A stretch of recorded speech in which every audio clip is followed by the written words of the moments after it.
یوسف assets صاحب کا میں سن رہا تھا، 80s میں مسلمان ہوئے ہیں وہ، لیٹ 80s میں، پروٹیسٹنٹ پریسٹ تھے وہ، اور بہت بڑے لیول پہ۔ وہ کہتے ہیں میں اتنا امیر پریسٹ تھا کہ میرے ایک سگنیچر سے میں بوئنگ 747 خرید سکتا تھا۔ اور ایک کلین شیپ بندہ مصر کا جو اس سے کاروبار کے لیے آیا، جس کو یہ پادری سمجھتا تھا میں اس مسلمان کو عیسائی کر لوں گا، لیکن اس کو قرآن آتا تھا، مصر کا رہنے والا تھا وہ، اس بندے کی دعوت سے وہ مسلمان ہو گیا۔ تو یوسف ایسٹس کہتے ہیں کہ مجھے ایک عیسائی عورت نے فون کیا، اس نے کہا میں اسلام قبول کرنے کے لیے تیار ہوں، لیکن میں نقاب نہیں کر سکتی، اس لیے میں اسلام نہیں قبول کر رہی۔ تو یوسف ایسٹس کہتے ہیں تم اسلام قبول کر لو، نقاب بے شک نہ کرنا، تم حجاب بے شک نہ کرنا۔ اس نے کہا کہ میں نے تو قرآن اسٹڈی کیا ہے، اللہ کا تو حکم ہے مسلمان عورتوں کے لیے کہ وہ حجاب کریں، کیا میں مسلمان رہ جاؤں گی کلمہ پڑھنے کے بعد اللہ کا یہ ایک حکم نہ مان کر؟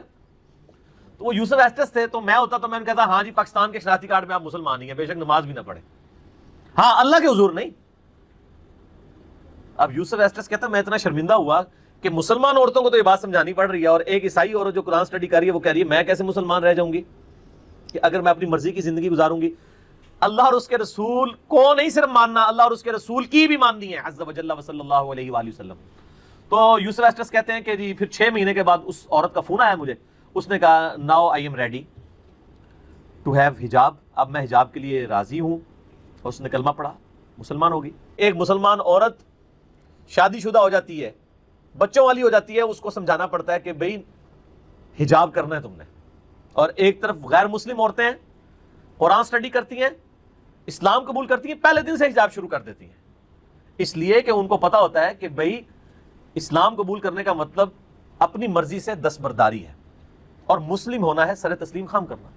اسلام قبول کرنے کا مطلب ہرگز نہیں ہے کہ آپ نے ایک ٹیگ لگا لیا اور پاکستان کے شناختی کارڈ میں آپ مسلمان لکھیں گے، باقی زندگی آپ اپنی مرضی کی گزاریں۔ اے بھائی پاکستان کے شناختی کارڈ والا مسلمان ہے،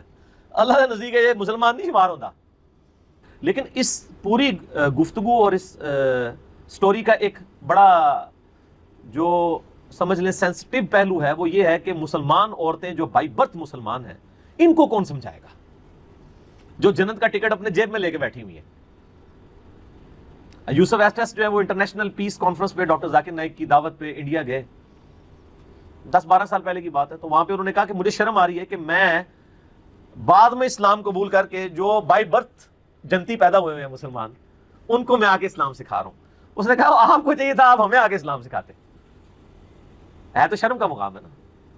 اور یہی شرم کا مقام ہمارے علماء کے لیے ہے کہ آج لوگ دین سٹڈی کر کے علماء کو بتا رہے ہیں کہ بھائی آپ کے بزرگوں نے جو قرآن اور حدیث کے ترجمے کیے اس میں تو یہ لکھا ہے، آپ کس طرف جا رہے ہیں؟ تو یہ آگے سے پھر وہ ایسے لوگوں کے